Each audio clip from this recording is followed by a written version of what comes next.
All right, so let's just really quickly jump back to this last example so we can look at some of the subtle details as well as bring about some technology that we can use to study some more interesting ciphers. So if you remember in this last example, we took this nice quote by Optimus Prime and we wanted to scramble this thing in such a way to make it a little bit less obvious as to what our original message was. In this case, all we did was we simply applied some type of shift to this thing. In particular, we shifted all of these letters back by 5 or forward by 21. That is, I took this O of Optimus, and if I shift it back 5 letters, it gets sent to a J because I have 1, 2, 3, 4, 5, so O is going to go to a J. Likewise, if I took the O and then added 21 to it, if I went all the way around the alphabet, I again am going to end up at that letter J. As we saw in that last video, a lot of times this is going to be a little bit nicer if we actually convert these letters to numbers because it's easier to add and subtract numbers than it is to actually work with the letters. It also becomes really nice as I start to change up which alphabet I happen to be using. The idea is that I don't just have to apply this to an English alphabet, I can apply this to any type of alphabet I'd ever want to work with. We'll see that a little bit later when we start talking about full ASCII alphabets and things like that, but this procedure can be applied to absolutely anything. You take however long your alphabet is, you convert those to numbers, and you work from there. So in this case, we're going to be converting these 26 letters to numbers. So the O is going to be converted to a 14. So if I do the shift back by 5, I'm going to be subtracting 5, which ends up at a 9, which we again see is going to be re-encoded as the J. And if I took that 14 and added 21, it kicks out the number 35, which we know is then going to reduce to a 9 modulo 26. In general, this encrypting can actually be done via a nice little function. In this case, I can define an encrypting function, which I'm going to call this little function E. So E is going to eat these various letters of my message. It's going to add 21 to those things, and then reduce it 26, and then fire off the new answer. So it's going to take that 14, add 21, return a 9.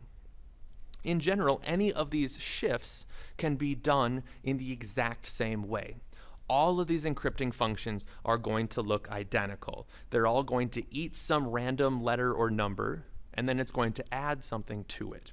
In this case, I'm going to see this function E sub k take shape, which is going to take that input x. X is just a variable in this case, not necessarily the letter x, but it could be. And then I'm going to add some k. For simplicity, I'm going to restrict myself to only k's that are going to be between 0 and 25. So if I add 0, I'm essentially doing nothing, and it's the least exciting cipher in the entire world. It's going to take the message and return the exact same thing back. And other than that, I can add anything up to 25. So in that last example, we had k being 21, though k could be any number between those two values. What you can see in this case is that if I'm encrypting things by simply adding a number to it, I can decrypt this by doing the exact opposite. That is, I can easily construct the inverse of this function to undo whatever's been done. So if I add 21 to encode something, I simply need to subtract 21 to go back. So if I'm going back to that example of Alice and Bob, if Bob takes this message and he adds 21 to all the letters, he scrambles up this message, yay math. All Alice has to do is simply subtract 21 from all of those things, and she now knows what that actual secret message is. So you can see that it's not secure at all, but it's a good example to see all of these pieces come into play.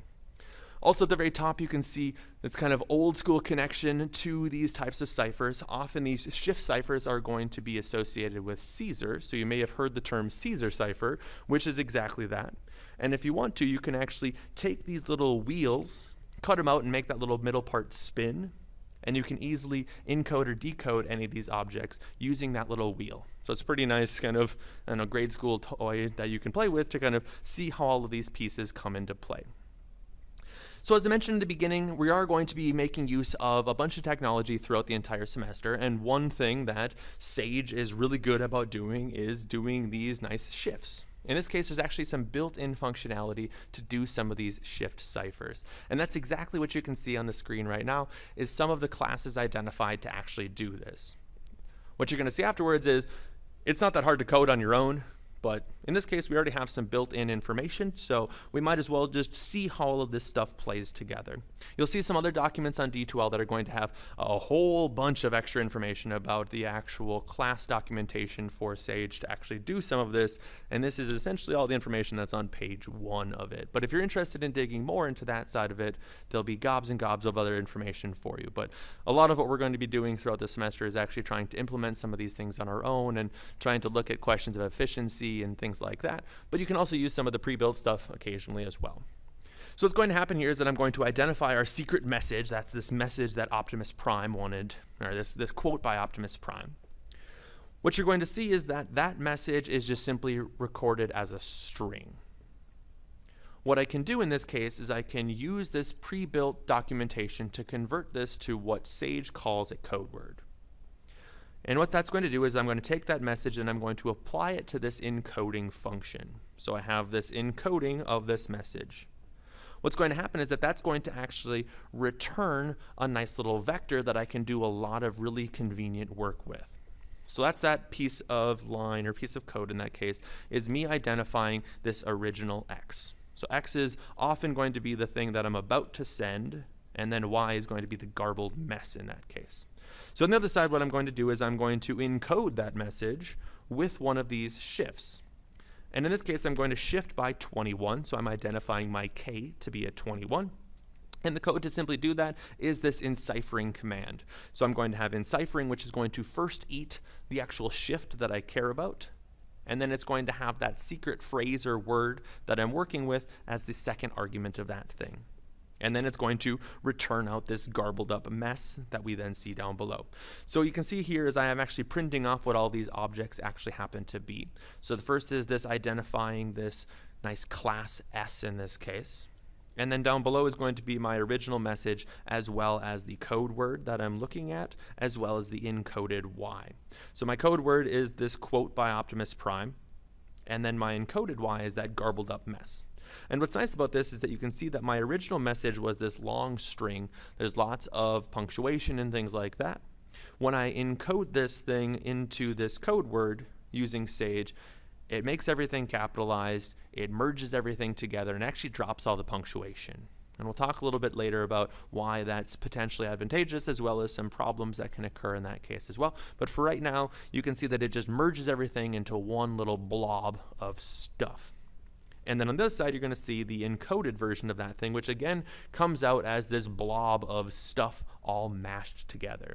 So if you go back here, you can see that that's exactly this message that we had up on the top, this IZDOC blah, blah, blah, blah, blah, from there. Cool. All right, so afterwards, you can see that we do have a little bit of syntax if you're interested in doing this manually.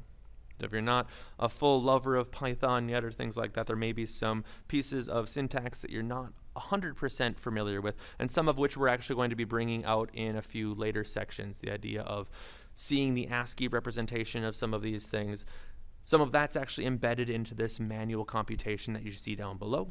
But what I have here is I have my original message X, which is that masked up kind of giant string in this case. And what's going to happen is that I'm going to loop through every single letter in that object, and I'm going to be shifting that thing up by 21.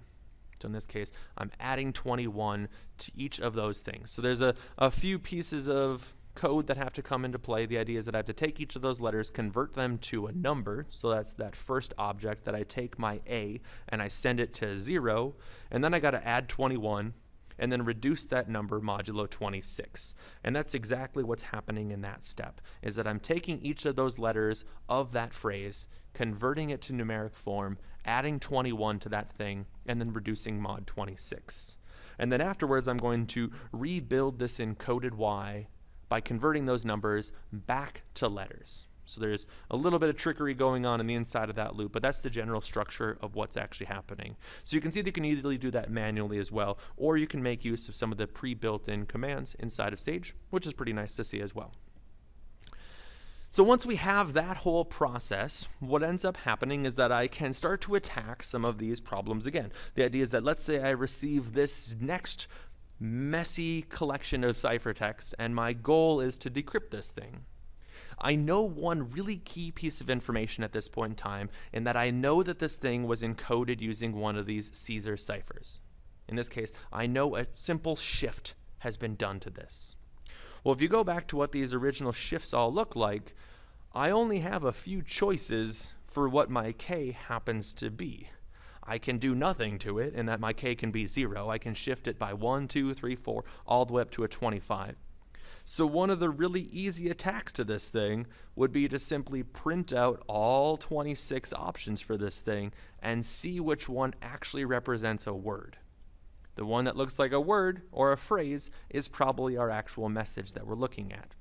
And I can do exactly that. I can do that same syntax that I had from this built-in Sage documentation. And what's going to happen now is I'm going to loop through all possible k's to decipher this thing. So you're going to have 26 total outputs. And all you got to do is look through this thing and see if there's anything that looks like a phrase. And if you look at it, you can see that that doesn't make any sense. The second one doesn't make any sense. The third, nope. 4, nope. 5, nope. 6, nope. And if you look at 7, you actually see some words come into play. It also ends in Optimus Prime, which is a dead giveaway in this case, that there's some Optimus Prime quote going into play. But we actually do have what the original message is supposed to be. In this case, what I see as my original message is there's only one way to deal with this, and it is to stomp it flat. Another classic quote by Optimus Prime, which is a fun little world to grab some quotes for this section, that they're not super boring and that they're only a couple letters long, but they also are, giant robots smashing things, because who doesn't love giant robots smashing things? So anyway, that's the exact quote that we see, and we can double check this by trying to actually take that quote and encode it, in this case using that k value of 7, and you can see that we get the exact same original cipher text back. So we know that this is in fact what we're looking at. So we can run this loop, see that at level 7 we saw the exact kind of collection of words take shape. I can double check to make sure that that collection of words actually does hold true in this case.